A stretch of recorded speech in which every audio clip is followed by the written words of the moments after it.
Hi, welcome to the channel. So today on desk we have a Acer Aspire F15, not the plane. It's probably not as fast as the F15 either, for sure. So, but this is an older machine. This machine is 26, was manufactured in 2016, so 9 years old. So this is currently running Windows 10, and I'm gonna do a quick tear down to the point where we can access the hard drive, because we're gonna upgrade that hard drive to SSD because the current hard drive failed. Now this machine's currently has a 1 terabyte hard drive, and it's 12 gigabytes of DDR memory. It's an Intel HD graphics 620, and the CPU is an Intel Core i5-7200, 2.5 gigahertz. So yes, it's not capable of running Windows 11, so one of those machines, but there's still a lot you can do with this. So anyway, just to show you how you would disassemble this, at least to the point where you would remove the drive. So there are, as you notice, these one of those machines where you have a slot, a door that you can remove to replace certain component, and most likely these were usually the memory and the hard drive. So there are 3 screws, they're all the same size, and they're in these slots 1, 2, 3. You need a plus type screwdriver. You pop that out, take them out. Once you get that out, you will need a pick to lift the edge up. It's actually, there's a cutout, so you can nicely get underneath. Take your time, don't just force it because it's plastic again. And then you pop it out. Do that to the same top. And there are some hooks at the bottom here, so when you pull that, you can just pull it forward or pull it up. These are the hooks that I'm saying. And when you're returning it in, when you're covering it back, you need to go at an angle and get it aligned with these slots. Okay, but anyway, there we go, it's open. So right away we see on our left, like I said, you got your RAM, and on your on your left, on your right you got your RAM, on your left you got the hard drive. So these are 4 gigabytes each, and it's the same flip, press and flip type release for your memory. That's up, press and it's down. So there goes.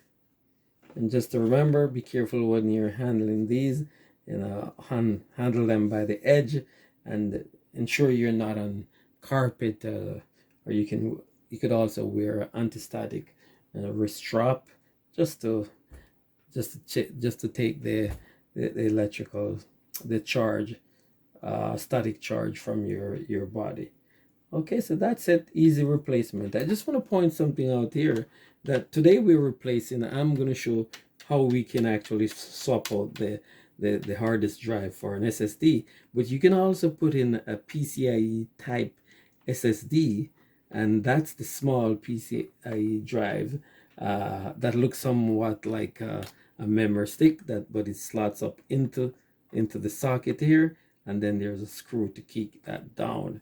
So yeah, you could upgrade to that, and if you notice, there are different slots. So this is, it depends on the type that you're using. So there's a very short one, then there's a medium one, then the most common one is the longer one that would be about this long, and it would fill most of this slot right here.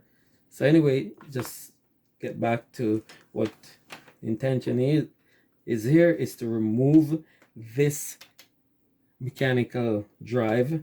So once you take that open, there is actually a plastic cover that's over the drive. You can grab this, pull it away from the connection there. So let me put that down and pull it away, and just like that, it's out. Once it's out, you can just lift it up, pull this the front part up first, because The other part is under in a cavity.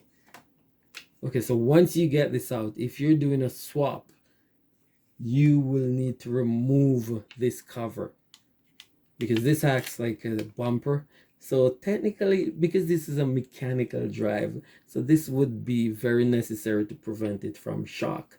Do you want to put it back? Just, I would say yes, because it will fill the place, better. So even if you don't think this is, and this is not as susceptible to shock, of course, because there are no moving parts in this. However, to fill the cavity and to fit nice and snug, I would suggest put this back in.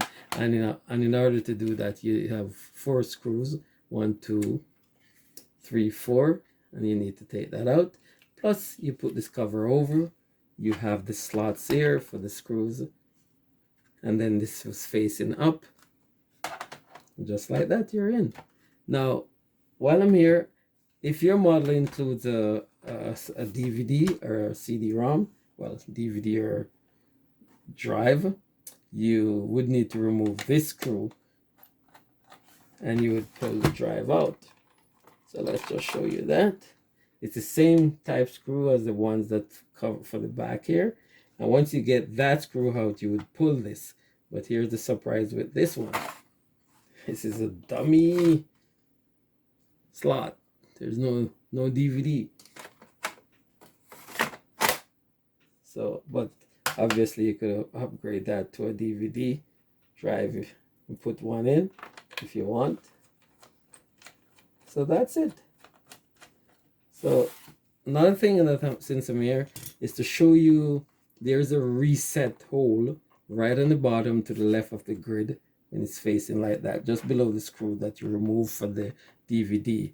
Now, how would this be necessary? Sometimes your machine can lock up the power circuitry can just lock up and you can't boot it. It will not power on. A lot of times what you can do, as long as there are no other issue with your power circuitry, with your charging circuitry, with your AC adapter, your battery, if it's just lock up because maybe it was shut down improperly or some other issue, you can try to reset it. You would need a pin, very small pin that you put in this hole, just a reset similar to what you would have on some phones, and you would put the pin in, hold it down for about 15 seconds and then release it, and many times this will help your machine to boot up. Once you release it, you just open your machine and power on, and normally, and 9 times out of 10, if it's just a lockup, you will be able to power your machine. So that's it, and that's how you would go about replacing your hard drive in this machine, or for that matter, and preferably to upgrade your hard drive to an SSD, which is faster, more reliable. Okay, thank you for watching. Please remember to share, please remember to like, and most importantly, please subscribe and watch the next video. Thanks now, and have a great day. Bye now.